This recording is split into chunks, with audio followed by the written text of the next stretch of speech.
Thank you. Well, it's nice to be here with you today. I'm glad that we have the opportunity to talk about a really important skill set. We're going to be talking about crucial confrontations.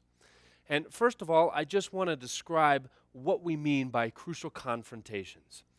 Now, I know that many of you have had an experience, whether at home, at work, at school, where you had a certain set of expectations, right? That you believed that somebody else was going to come through on a commitment that they've made to you. That they said that they would be at a certain place at a certain time and that they would be there. True? Yeah? Now, this skill set is for specifically when you had those expectations and they weren't realized. That people aren't behaving as they said they were. They aren't keeping their commitments. Poor behavior. They missed the mark. You had certain expectations, and there's opened up a gap in those expectations between what you thought was going to be the performance and what the actual performance was. Now, I was working in an organization not too long ago where they were experiencing this kind of gap. I said, we have people here who are really difficult to get along with. Performance issues. I said, well, how do you handle it? They said, well, we figure that eventually they're going to retire, so we just kind of stick it out. And I said, well, how long till this person retires? And they said, oh, it'll be about 10 years. Whoa. What happens in an organization when these gaps aren't addressed? What's the cost? That's what we want to take a look at this morning. Because when faced with these gaps, when faced with a miscommitment, someone fails to deliver, we have two choices. The first one is that we tuck it out. The second one is that we act it out. So many times we find that people are choosing this second choice, that they act out rather than talk out their concerns. And another organization that I was working with just recently, they said, we had a similar kind of problem. So we have this behavior here called passing the trash. I said, passing the trash? What's that? I said, well, we have someone who's underperforming. We give them kind of a mediocre performance review, and then first chance we get, we transfer them to another department.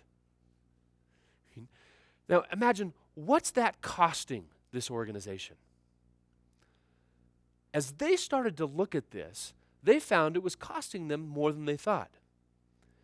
They realized that there would be an impact on morale, that people wouldn't be as satisfied as they could be. But they didn't realize what effect it would have on productivity. They found that they had a certain number of people who became the go-to people, and they got the majority of the work. They got about 80% of the task because we could trust them to get it done. What about the other 80%? They're kind of coasting, letting it slide, right? What message does that send to the organization? It's okay to do that kind of thing. And so you started to see more and more people neglect commitments that they had made because that's just part of our culture. Until it was pretty regular current event that people would only deliver about 85% on a project or be, 2 to 3 weeks late on the good side. This became habitual in the organization. About a year ago, they hit some tough financial times, and they had another cost that was incurred that was unanticipated. They had a lot of underperformers in their organization, and it cost them about $3.5 million in packages to get these lower performers out of the organization to start over. They stood around and talked about it and said, I can't believe how much dead wood we had here. So I asked him, I said, did you hire dead wood? No. I said, how did it get there? How did this situation come to pass? And so often, it's because we are acting out rather than talking out our concerns around these performance gaps.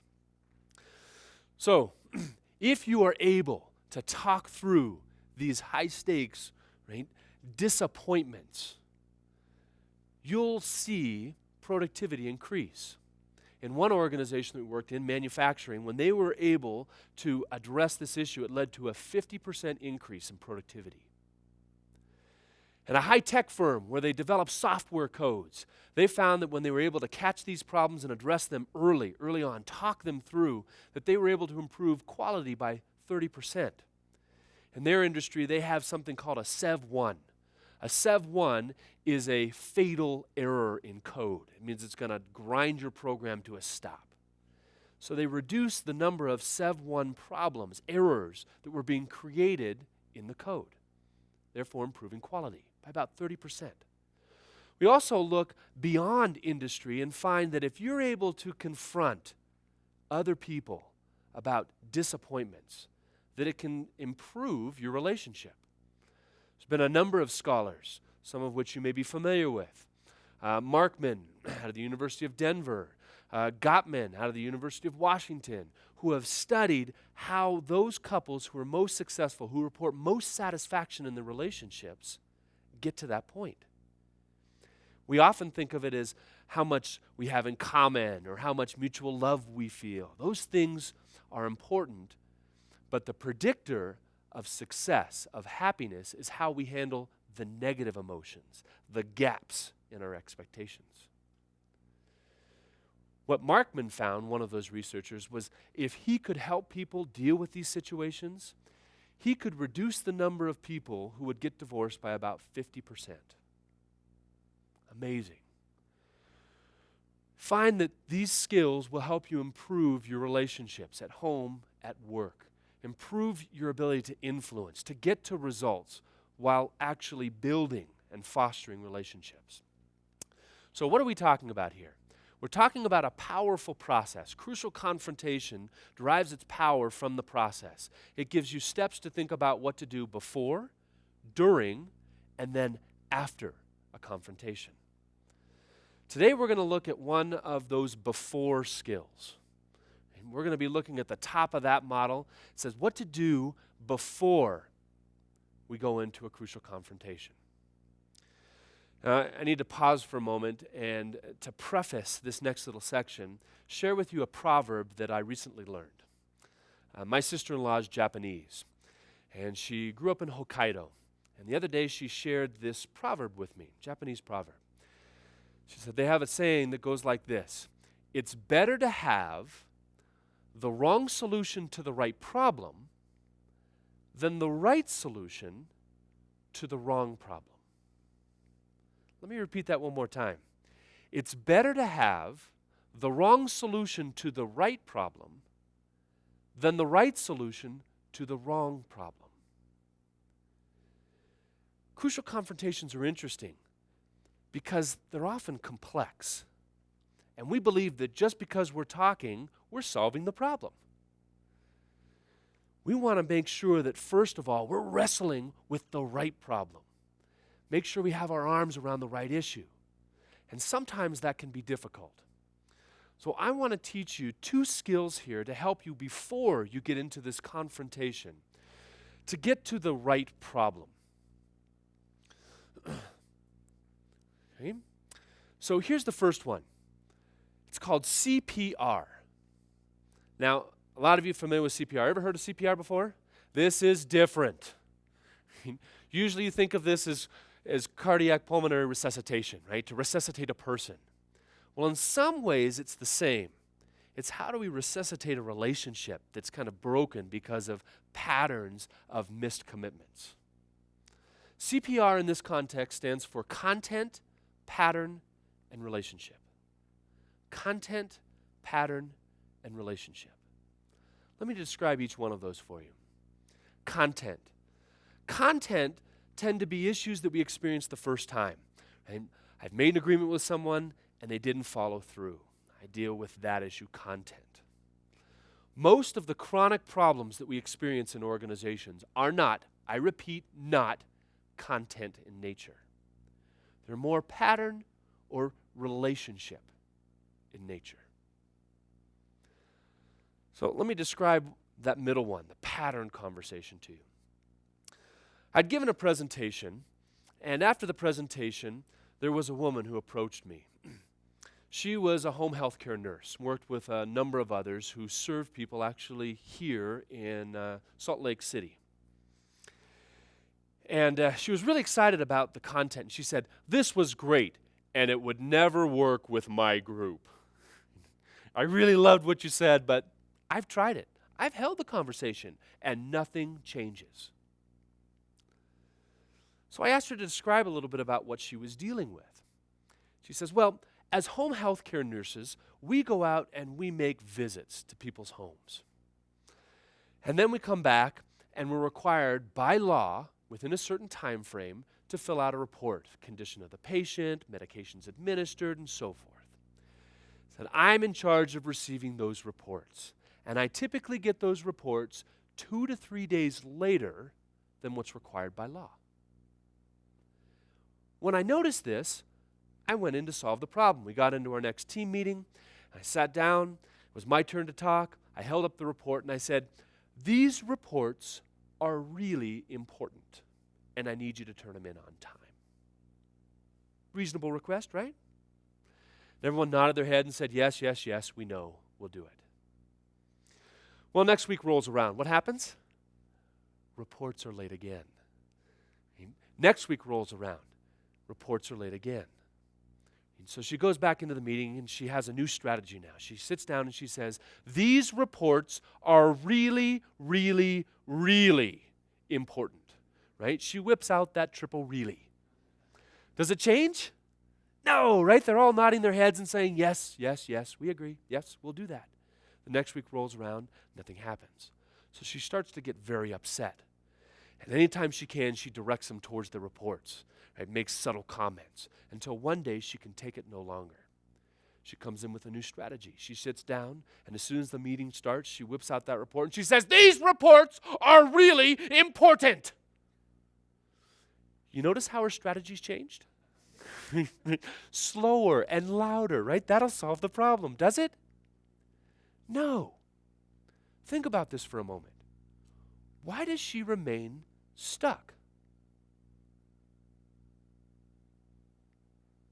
Is she wrestling with the right problem? I'd submit to you, no. That she's dealing with this as if reports are really important is the problem. What's the real problem? The real problem is that week after week, they say they'll turn them in on time, and then they don't. Until she gets to that issue, she remains stuck.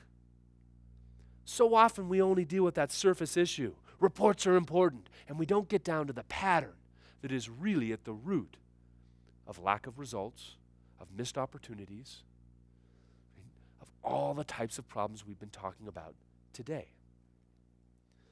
Now, there's another type of conversation that we can also hold, right? We talked about content. We talked a little bit about pattern, but there's also this relationship kind of conversation. Patterns left unchecked eventually spill into the relationship. I was working in another organization at one point, corporate HR. They had to coordinate at times with the university in the organization. They said, depending who's at top will determine who gets power below. So you have one leader and the HR department's more empowered. You have another leader and corporate university's more empowered. Well, this fellow from HR, he has to coordinate with schedules and plannings and so forth for the next year with his counterpart from the university. He says, I will not have a conversation with them about anything. I said, why is that? Because I don't trust them. Any information that I provide will be used against me. So why should I have a conversation? Where is he stuck? This is a pattern over time that's starting to affect the relationship. It starts to affect trust. That's the issue. Until they resolve that, they remain stuck. It's not about they're going to use the information against me as much as it is I can't trust that the information that you're giving me is going to be accurate, that you're going to live up to your word. Different kind of conversation. Now, what makes all of these issues, situations, and circumstances so tough is that sometimes we have all three. Right? A content, the latest infraction of a pattern that's been going on that's starting to affect my relationship. So one of the things that will be super important as you go to address your situations is first ask yourself, what kind of issue am I dealing with? Content, pattern, and relationship. And a little trick that's been helpful for me is to be able to distill it down into one sentence so that I know with clarity what the gap is. If you can do this, you'll find that many of the problems that seemed unsolvable are more likely to be solved because you're getting your arms around the right problem. So thank you very much, and good luck as you step out to the crucial confrontations that you face.